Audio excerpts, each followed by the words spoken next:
Rebel hunt সম্পর্কে বলেছে যে বিডিআর হত্যাকাণ্ডের পর তিনি বিভিন্ন বিডিআর সদস্যদেরকে ধরে আনতেন এবং ধরে এনে তাকে বিভিন্ন বিশেষ প্রক্রিয়ায় দুইটা পদ্ধতিতে তিনি হত্যা করেছেন বলে বলছেন।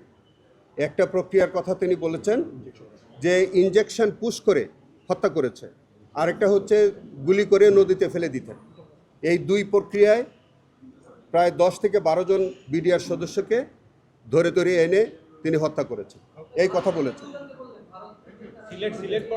সেটা জাফলংয়ে বলেছে যে একটা অপারেশনের কথা বলেছে যে তিনি এই যে আজকের সাক্ষী সহ আরও কয়েকজন আরও কয়েকজন আর্মি কর্মকর্তা তাদেরকে নিয়ে 2 জন আসামি সহ জাফলংয়ে যায়।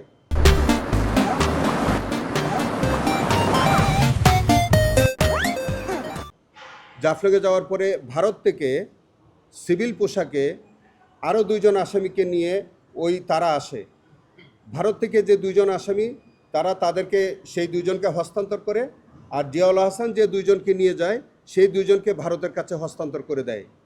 এবং হস্তান্তরকৃত যে ভারত থেকে যে 2 জন আসামিকে আনা হয় তাদেরকেও রাস্তায় গুলি করে হত্যা করা হয়। না, তাদের ভিকটিমদের অনেকেরই পরিচয় আমরা এখনো জানতে পারিনি।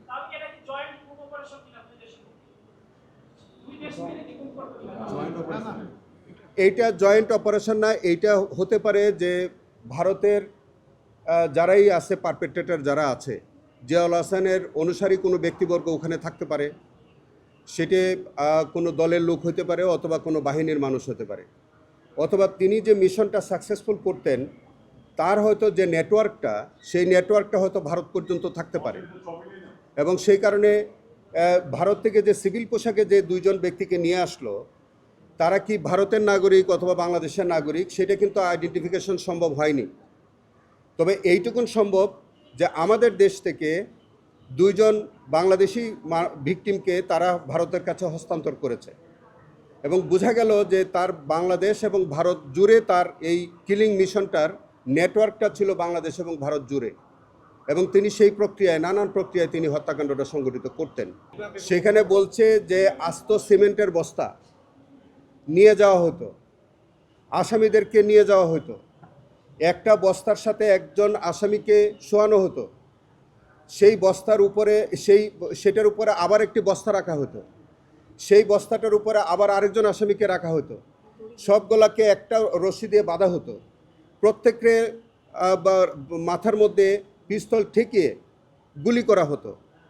একটি বর্ণনায় এসছে যে উনি যখন একজন আসামিকে গুলি করেন মাথায় ঠেকিয়ে, এই ভিকটিমের মাথায় অনেক চুল ছিল এবং সেটা যেহেতু কন্ট্যাক্ট শট ছিল, মানে মাথা পিস্তল ঠেকিয়ে যেহেতু গুলি করেছে, আপনারা জানেন যে কন্ট্যাক্ট শট হইলে সেই জায়গাটা ঝলসে যায়, সেই জায়গাটা পুড়ে যায়। কন্ট্যাক্ট শট হওয়ার কারণে সম্ভবত আগুন ধরে গিয়েছে এবং সেটাও বলছে যে তার লম্বা চুল হওয়ার কারণে, কন্ট্যাক্ট শট হওয়ার কারণে সেখানে আগুন ধরে ওই চুলে আগুন ধরে গিয়েছিল এবং আশেপাশে যেসব লোকজন আছে তারা তখন এটা দেখে হাসাহাসিও করেছে। এবং আজকে আসামি এই সমস্ত সাক্ষী সময় তিনি নিজেও খুব উৎফুল্ল ছিলেন, তার কাছে কোনো অনুতপ্ত মনে হয়নি।